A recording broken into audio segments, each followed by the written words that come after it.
Canal Supercrack Estrella presenta Proyecto Rayo Azul o BlueBeam. Muchos me han pedido hacer un vídeo sobre el tema de Proyecto Rayo Azul. Después de investigar la escasa información que hay sobre el tema he llegado a una conclusión. Nada es lo que parece. La verdad está tan enterrada bajo las falsedades que la mayoría de la gente las confunde y no quiere abrir los ojos y mirar con más atención y paciencia. Muchas veces es más cómodo creer en lo que cree la mayoría y seguir al rebaño que pensar por uno mismo. Todo lo que está pasando en el mundo en la actualidad, las guerras, profecías de diversa índole, la inminente y drástica catástrofe natural de algún tipo, los chips que pretenden instalar en nuestros cuerpos, la alimentación genéticamente modificada, la destrucción de familia tradicional, todo se nos expone en internet bajo salsas distintas. Entre muchas mentiras está la verdad y se explican los porqués de las cosas. Solo hay que saber encontrarla. Así que cada uno que saque sus propias conclusiones como yo lo hago. Con todo eso dicho, empezamos. Los Illuminati siempre han buscado el dominio global a través de la política, el dinero, los medios de comunicación pero sobre todo por la religión. Este proyecto nombrado BlueBeam o Rayo Azul, es la mayor conspiración Illuminati para tomar control de la humanidad, y para dar paso a la era profética del apocalipsis. Claro que una cosa es el rayo natural y otra el rayo dibujado por el hombre. Nadie sabe exactamente qué está pasando con nuestro mundo, ni cómo llegará a su fin. Solo se puede saber que cada vez estamos más cerca del final. La gente ha estado relacionando fenómenos naturales, apariciones en el cielo y objetos voladores como señal de que algo grande pasará en la Tierra, consecuencia del daño que le hemos hecho. Pero aún así, no pueden encontrar una respuesta sobre cómo terminará. Debido a las extrañas apariciones que han estado sucediendo alrededor del mundo, investigadores y científicos han estado buscando explicaciones a estos fenómenos paranormales. Una de ellas es el proyecto BlueBeam, también llamado la Segunda Venida de Cristo. Este proyecto no solo involucra a la NASA y al gobierno de Estados Unidos, involucra también a una sociedad secreta con más de 200 años buscando el dominio mundial, los Illuminati. Cabe mencionar desde este momento, que cada persona tiene su opinión y sus creencias religiosas, por lo que no hay que pretender obligarlos a creer u ofenderlas. ¿Qué es el proyecto BlueBeam?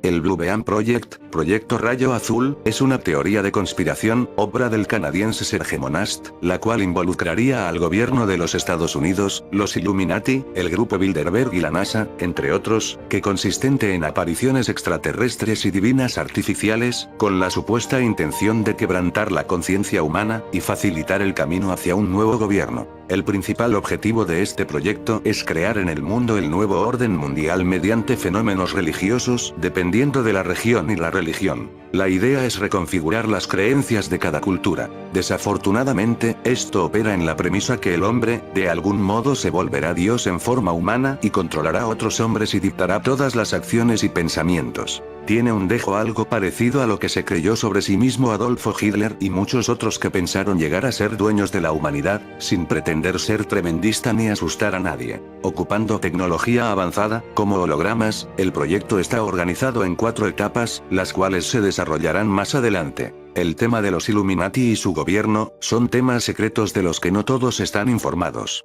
Por eso antes de mostrar los pasos, hay que tocar estos temas y hablar de ellos para comprender mejor el resto de la exposición. Los Illuminati. La Orden de los Iluminados es una sociedad secreta fundada en 1776 por Adam Weishaupt en Baviera, Alemania. Su propósito es eliminar o derrocar a los gobiernos y religiones, para regir con un nuevo orden mundial. Son conocidos por las teorías de conspiración acerca de un nuevo reinado con una sola moneda, una religión y un solo gobierno. Se cree que la orden se compone por las 13 familias más ricas del mundo, llamadas también la nobleza negra. Estas familias remontan a miles de años de tradición y riquezas, gracias a sus industrias de petróleo y sus múltiples bancos alrededor del mundo. Pertenecieron las familias Rockefeller, Rothschild, Kennedy, entre otras. Los Illuminati son considerados una logia. Las reuniones fueron prohibidas en 1784, cuando uno de los miembros reveló información acerca del plan para el nuevo orden mundial. Sin embargo, siguieron reuniéndose elaborando sus planes. son representados principalmente con el ojo panóptico, también conocido como el ojo que todo lo ve, que se puede encontrar en el billete de $1. Ahí también se observa la pirámide con los 13 escalones, que se refiere al rito de los 13 grados de los Illuminati. Y debajo de la pirámide está escrita la frase Novus Ordo Seclorum, que traducida al español significa Nuevo Orden Mundial. Aún con estas pruebas, el presidente de Estados Unidos demostró que todo había sido pura coincidencia. Otro símbolo que se les atribuye son los ambigramas, que son palabras o frases escritas o dibujadas de tal modo que admiten, al menos, dos lecturas diferentes. Actualmente los Illuminati son mencionados en películas, libros y videojuegos.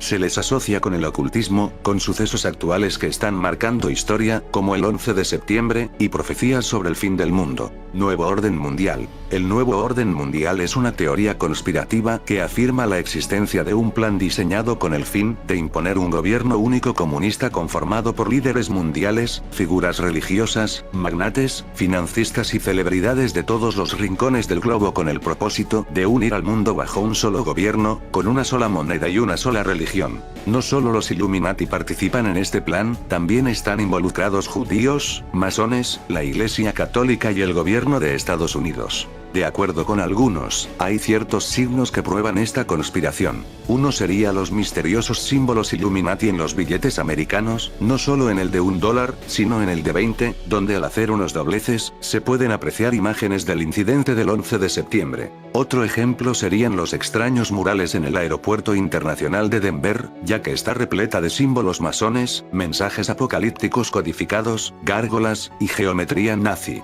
El explícito ocultismo que envuelve al Denver International Airport parece un claro mensaje de grupos de poder que se rigen en base al nuevo orden mundial, los protocolos masónicos, y una serie de tormentosas profecías. Entre sus elementos más explícitos se encuentran el caballo del apocalipsis, la placa masónica, que contiene alusiones al nuevo orden mundial, los murales proféticos, donde se ven predicciones del fin del mundo, características Illuminati, la paz mundial y elementos nazi, gárgolas y el pasaje de la esvástica. Etapas del proyecto. Primera etapa. La destrucción de todo conocimiento arqueológico. Se trata de organizar terremotos y otros desastres naturales en ciertas ubicaciones precisas alrededor del planeta, donde supuestos nuevos descubrimientos explicarán finalmente, para ellos, que los significados de las doctrinas básicas de las religiones importantes de todo el mundo están equivocados. Esta falsificación se usará para hacer creer a la población que toda doctrina religiosa se ha entendido mal. Uno de los posibles instrumentos causantes de estos fenómenos es el ARP. Esta serie de antenas es utilizado por las fuerzas marinas y aéreas para detectar a los misiles, sin embargo ha sido culpado por accionar catástrofes tales como inundaciones, sequías, huracanes, tormentas, y terremotos devastadores en Afganistán y las Filipinas dirigido a la agitación de terroristas. Segunda etapa. Espectáculo espacial. Según la teoría, formarían parte de esta etapa hologramas en 3 dimensiones mediante proyecciones láser en diferentes partes del mundo con una imagen diferente, según la fe de cada etnia. Esta nueva imagen de Dios hablaría en todos los idiomas, y además se proclamaría ante las naciones imponiendo una sola religión, un solo tipo de moneda, una sola ideología, creando así lo que se llamaría el nuevo orden mundial donde todos tendríamos las mismas comodidades sin elevar más a uno de otro y en donde reinará la paz. Su ideología básica sería el comunismo. La tecnología para crear estas proyecciones ya existe, y es utilizada por la Fuerza Aérea de los Estados Unidos para distraer a sus enemigos. Son armas no letales que utilizan los rayos del sol para formar auroras, que al ser manipuladas pueden tomar la forma que uno quiera. Tercera etapa. Comunicación telepática bidireccional electrónica. Onda self, frecuencia extra baja, VLF, frecuencia muy baja, y LF, baja frecuencia, localizarán a las personas de la Tierra a través de los interiores de sus cerebros, haciendo a cada persona creer que su propio Dios está hablándole desde dentro de su propia alma. Tales rayos, del satélite, son alimentados tales de la memoria de computadoras que guardan muchos datos sobre el ser humano y sus idiomas. Estos rayos, entonces, se entrelazarán y entretejerán con los procesos naturales de pensamiento, para formar lo que nosotros llamamos charla artificial. Cuarta etapa. Manifestaciones sobrenaturales universales usando medios electrónicos. Esta etapa incluye 3 pasos. La primera es hacer creer a la humanidad que está a punto de ocurrir una invasión extraterrestre en cada ciudad importante de la Tierra. Esto es para empujar a cada nación importante a usar su capacidad nuclear para responder. De este modo, pondría a cada una de estas naciones en un estado total de desarme ante las Naciones Unidas, después del falso ataque. Segundo, es hacer creer a los cristianos que está ocurriendo un rapto mayor, con una simple puesta en escena e intervención divina de una supuesta fuerza religiosa buena, viniendo a salvar a las personas buenas de un brutal ataque satánico. La tercera orientación es una mezcla de fuerzas electrónicas y sobrenaturales. Las ondas, frecuencias, usadas en ese momento permitirá a las fuerzas sobrenaturales viajar a través de cables de fibra óptica, cables coaxiales, eléctricos y líneas telefónicas para penetrar en todos los equipos electrónicos y aparatos que, para ese entonces tendrán todos un microchip especial instalado. La meta de este paso es la materialización de fantasmas satánicos y espectros, todo alrededor del globo para empujar a todas las poblaciones al borde de una ola de suicidio, matanza y desorden psicológico permanente. Después de esa noche se cree que la humanidad estará lista para que entre un nuevo Mesías enviado por ellos mismos, supuestamente para restablecer paz por todas partes cueste lo que cueste, incluso la libertad. Comienzos del Blue Beam. Hoy en día se han visto por los cielos diversas figuras que van desde objetos voladores y rayos hasta ojos y cristos. No se sabe con certeza qué o quiénes están haciendo esto, pero cada vez son más personas las que los atribuyen al proyecto Blue Beam. Actualmente la etapa 2 está causando pánico alrededor del mundo, no solo por las imágenes, también por los escalofriantes sonidos de trompetas que se han escuchado y los extraños rayos que han sido captados. En Internet, la cifra de vídeos sobre ovnis, rayos y luces en el cielo superan los millones. Especialistas y científicos han descubierto, tras analizar los vídeos, que los objetos voladores son solo imágenes proyectadas. Esto se pudo saber ya que últimamente, las luces y los rayos dejan un rastro luminoso, como una proyección cualquiera. En los últimos meses, en muchas ciudades alrededor del mundo, se han escuchado sonidos provenientes desde el cielo, pero sin un origen definido, en algunos casos duran minutos, en otros hasta horas. Algunos los describen como sonidos metálicos, o trompetas, haciendo un similar a lo que podría ser las trompetas del Apocalipsis. En la Biblia, se dice que las 7 trompetas son tocadas mientras la tierra está siendo destruida por cataclismos. Sin embargo, editores de sonido descartan la opción de que estos sonidos provienen del cielo, ya que al capturarlos y compararlos en sus programas, se puede ver que el sonido no es parejo en toda la ciudad. Aún con todas estas pruebas, el mundo está en pánico, tal como lo quieren los creadores de este proyecto. Los escépticos se rehúsan a creer que alguien pueda estar haciendo esto. Por esto se crean conclusiones como un fin del mundo o una invasión extraterrestre. Todavía no está comprobado que este proyecto esté operando estos años, pero las coincidencias son demasiadas y no podemos estar cerrados a la posibilidad de que tal vez estemos siendo engañados. Controversias. El proyecto Blue Beam ha sido un tema muy polémico en los últimos años. Las contundentes pruebas aún no son suficientes para demostrar que el proyecto está activado. A pesar de que se tienen pruebas y documentos de la existencia del proyecto, el gobierno de los Estados Unidos, la Iglesia y la NASA niegan todo lo relacionado con este tema. Más que un proyecto, el Blue Beam se considera una teoría de conspiración, ya que carece de sentido crítico y que llega a ser increíble. Mucha gente está atónita con los objetos voladores y los rayos de luz, mas sin embargo, descartan la opción del Blue Beam, ya que es casi imposible de creer que alguien tenga la maldad y el poder como para crear un desastre global y después creerse un salvador. Menos de la mitad de la población cree en el proyecto, pero nadie se atreve a investigar más a fondo sobre el Blue Beam, ya que el periodista Serge Monast, que fue quien encontró todo lo relacionado con el proyecto y los Illuminati, falleció de un supuesto ataque al corazón, hecho que es poco creíble ya que gozaba de buena salud. Aún así, su hija se encuentra en condición de desaparecida. El proyecto Blue Beam es también considerado como una forma de culpar al gobierno de los Estados Unidos y a la NASA de conspiración y de ocultar información. Conclusión. El proyecto Blue Beam tiene un enfoque más religioso que político, por lo que causa aún más controversia entre los creyentes de cualquier religión o credo. Cada persona tiene sus propias creencias, que espero no haber ofendido. A nadie se le puede obligar a creer en algo que no quiere, y para mí, la opinión personal es la que cuenta. Si el vídeo te ha gustado, dale al pulgar arriba y suscríbete a mi canal. Supercrack Estrella presenta Las profecías del Templo de Salomón. Puede haber un virus letal enterrado bajo tierra en el templo del rey Salomón. Si ese virus fuera desenterrado causaría un gran caos de muerte en la humanidad. Este virus ya fue desenterrado en tiempos de antes de Jesús, pero las grandes distancias entre una ciudad poblada y otra hicieron que se pudiera controlar. El templo tenía poco de templo, y era más bien un lugar donde se usó tecnología para abrir mini agujeros de negros, una especie de CERN como el que existe en Suiza. Que el Arca de la Alianza estuviera en el templo, demuestra que usaban algún tipo de energía nuclear para realizar experimentos. Uno de estos experimentos creó una especie de virus zombie entre los trabajadores del templo. En aquella época todas las enfermedades eran denominadas como endemoniados. Si tenías una enfermedad eras un demonio. Por esta razón la historia dice que el rey Salomón recibió la ayuda de demonios para construir el templo. Pero eran seres humanos infectados de algún tipo de virus. Para controlar el virus, Salomón enterró los cuerpos de estos obreros en el templo, encerrados en cápsulas, pues ni siquiera quemados eran capaces de controlar el virus. La historia dijo que fueron demonios enterrados bajo el templo del rey Salomón. ¿Qué fue de este sagrado cofre que encerraba las 10 tablas de la ley? Se dice que el arca que detenía a ejércitos enteros, derribaba murallas y era capaz de abrir las aguas de los ríos, se encuentra oculta en Jerusalén. La Biblia nos relata que el arca de la alianza tenía poderes excepcionales e incomprensibles. Podía detener el curso de los ríos, aplastar montañas y destruir ejércitos enteros. Cuando el pueblo de Israel llegó a la tierra prometida y los judíos se encontraron con el río Jordán, el arca de la alianza detuvo las aguas del torrente para que los hebreos pudieran cruzarlo. Las profecías del templo de Salomón aluden al nacimiento de un nuevo orden mundial. Su destrucción, así como la del segundo templo levantado por Herodes, ha dado lugar a numerosas leyendas y profecías. La reconstrucción del tercer templo está progresando gracias a los esfuerzos de varias organizaciones judías que desean ver cumplidas las profecías. ¿Cambiará el orden mundial?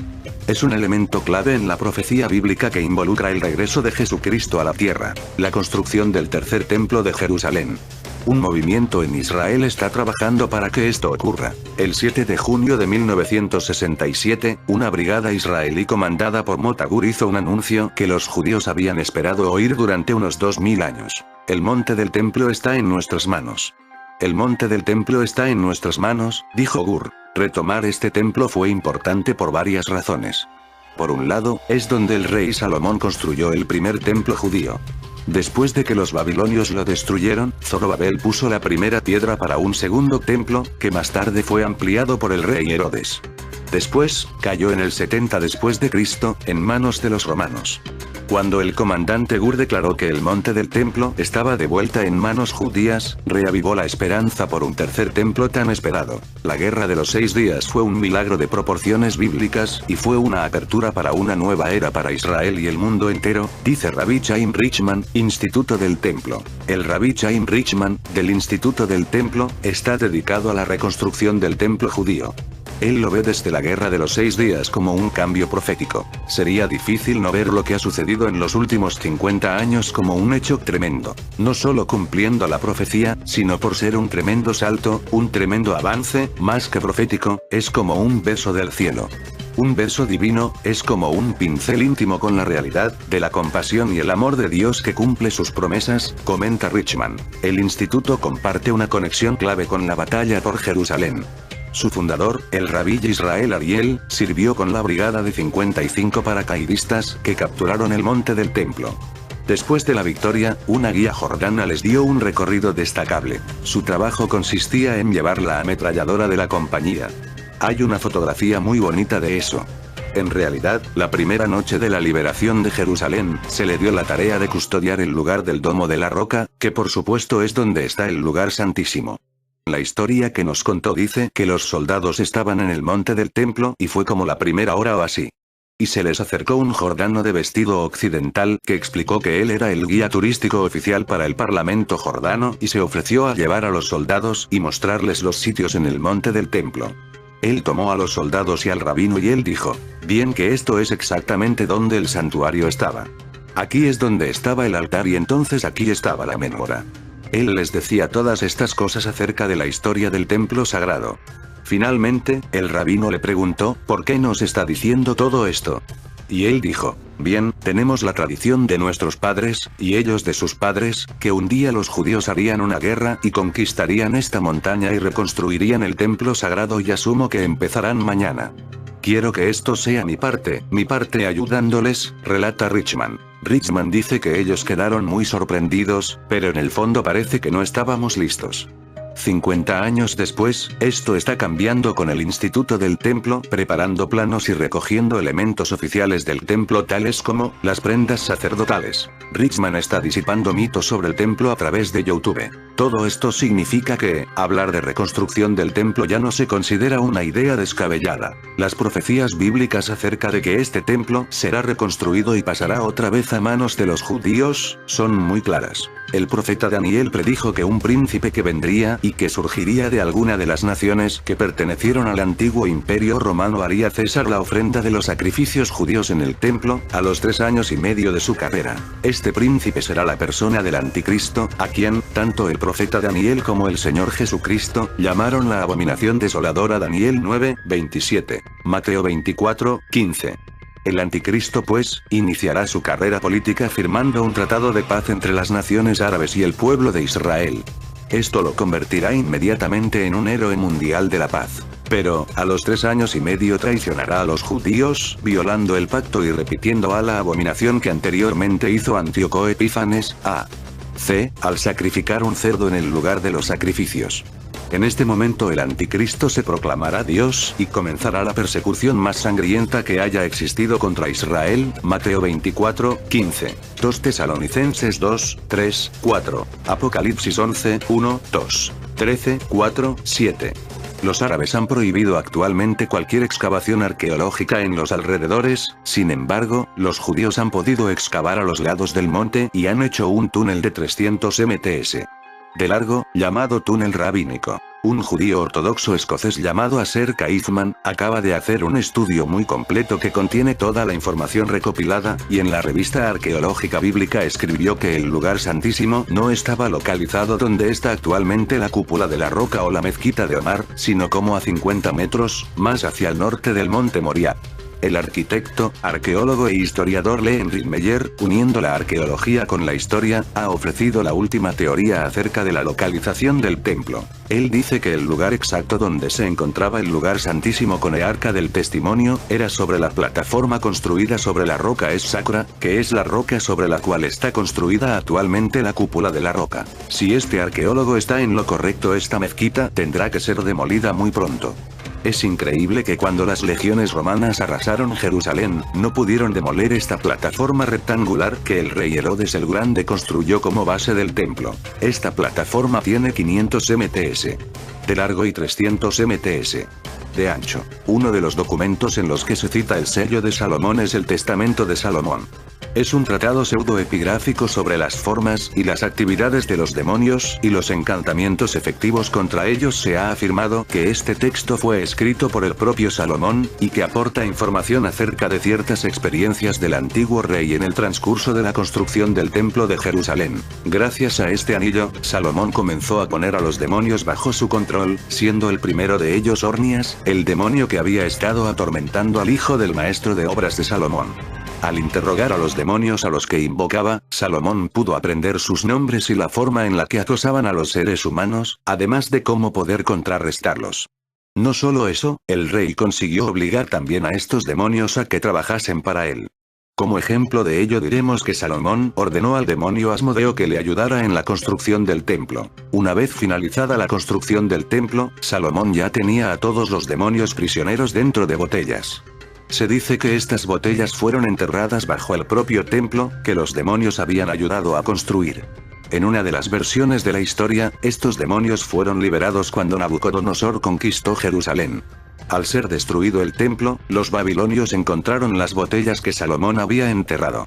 Pensando que contendrían oro, los soldados babilonios abrieron las botellas, permitiendo que los demonios vagaran de nuevo libremente por todo el mundo. Lo que para mí no fue más que un virus, y que por la forma de estos hombres se les llamó demonios. La tradición del poder de Salomón sobre los espíritus aparece también en otras culturas del Medio Oriente.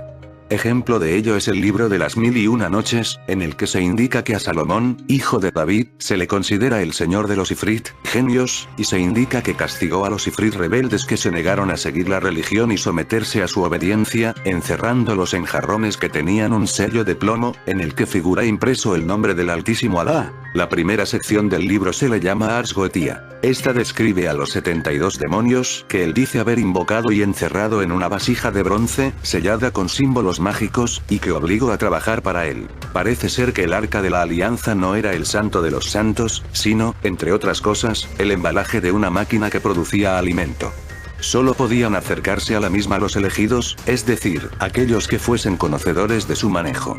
Las personas no iniciadas sufrieron lesiones, enfermaron o murieron porque la máquina, por los síntomas, parece que irradiaba una fuerte radiactividad.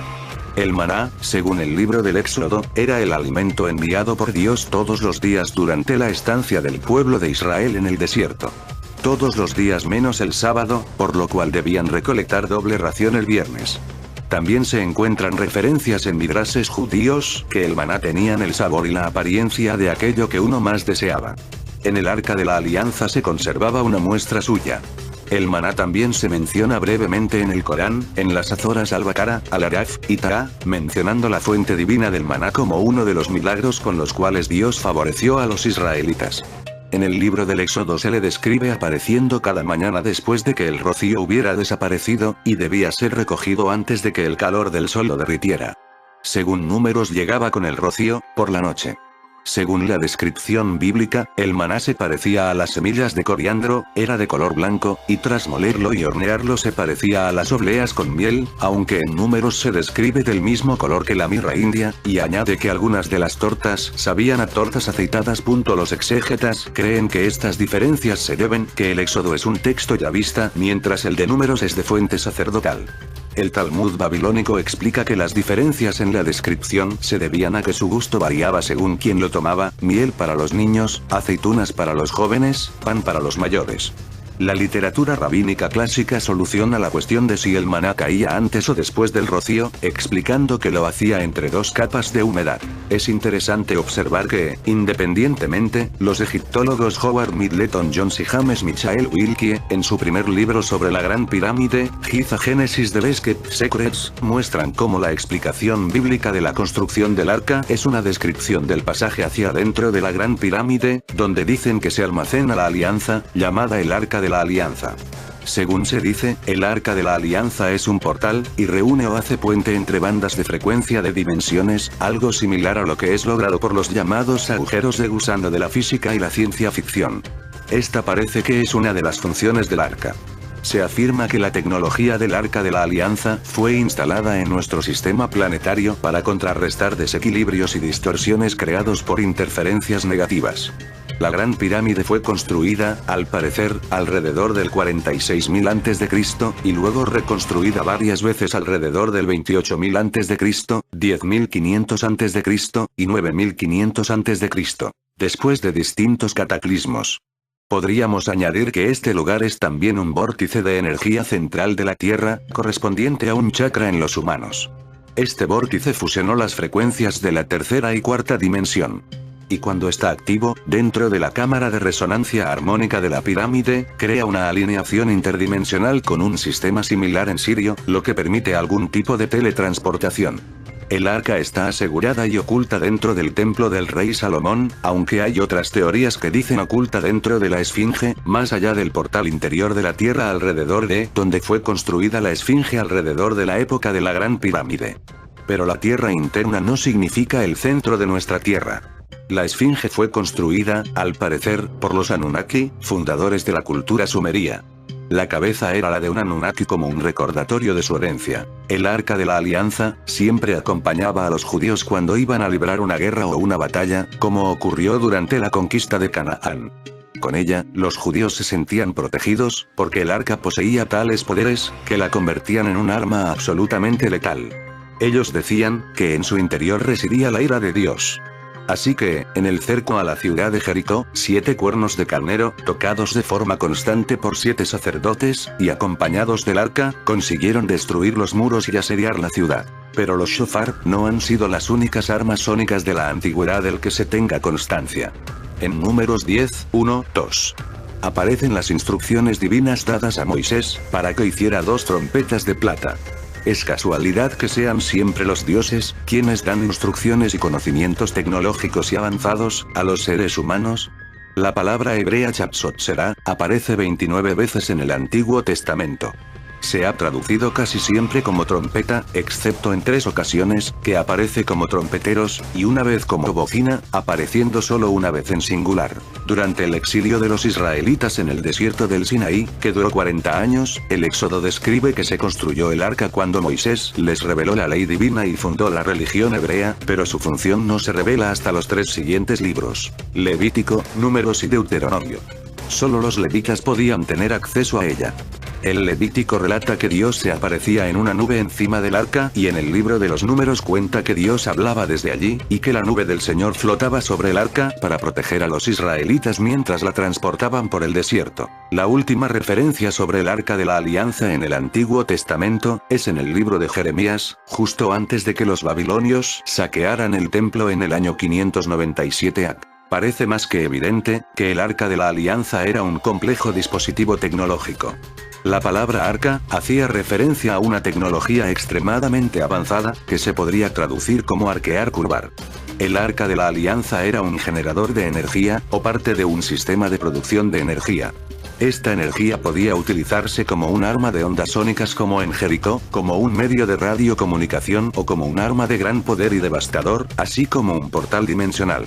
Es decir, arca, hacía más bien referencia al poder de curvar el espacio-tiempo, de transformar la energía, más que en un elemento mobiliario. Obviamente, esta tecnología no la crearon las mentes que vivían en Israel, sino mentes mucho más avanzadas y con conocimientos increíbles en el campo de la física. ¿Qué motivo tendría una civilización avanzada para legar este poder y esta tecnología? El monasterio de El Escorial, una puerta al infierno que Felipe II se encargó de sellar. Donde se copió las técnicas del Templo de Salomón para viajes en el tiempo. Su ubicación pudo estar influida por la leyenda local sobre una mina cuyas galerías llegaban hasta las mismísimas puertas del infierno. Con toda seguridad, el monarca conocía el mito cuando levantó allí su particular Templo de Salomón. Felipe II construyó el Real Monasterio de El Escorial con 2 finalidades muy concretas: conmemorar la victoria en la batalla de San Quintín frente a los franceses, y crear un monumento funerario a la altura de la dinastía de los Habsburgo. No en vano, el Real Monasterio de El Escorial es, sobre todo, el sueño de juventud de un monarca aficionado a la arquitectura y a la teología en todos sus aspectos. ¿Pero por qué eligió Felipe II la Sierra Madrileña para construir su gran proyecto? Además de por un tema climatológico, la zona es fresca en verano, y por la cercanía de los materiales necesarios para la obra, han apuntado algunos historiadores una posible causa de índole esotérica. Según una leyenda medieval, Lucifer vivió en una cueva situada a los pies del monte Abantos, Sierra de Guadarrama, justo los días entre la expulsión de las cortes celestiales y su destierro al infierno.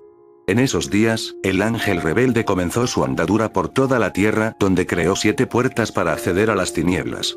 Una de ellas estaría en San Lorenzo de El Escorial. Un perro negro acecha por el templo. Durante las obras, que se alargaron cerca de 21 años, se extendió entre los peones la leyenda de que un misterioso perro negro acechaba por las noches obstaculizando las obras.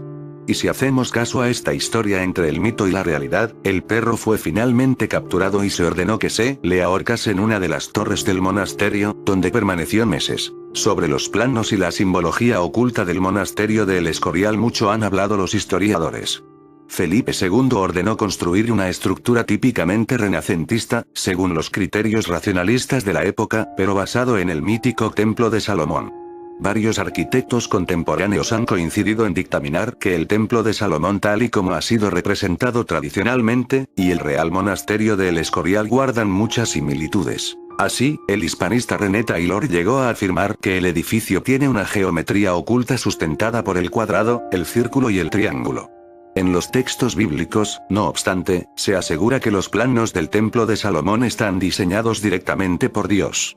La idea de sellar una puerta del diablo con un templo diseñado por Dios pudo sonar tentadora en la grandilocuente mente de Felipe II, quien plagó el templo de referencias al rey Salomón y al rey David, empezando por las dos enormes estatuas dedicadas a estos personajes bíblicos en la fachada principal de la basílica. En fin amigos de Supercrack Estrella, si el video te gustó pulgar arriba.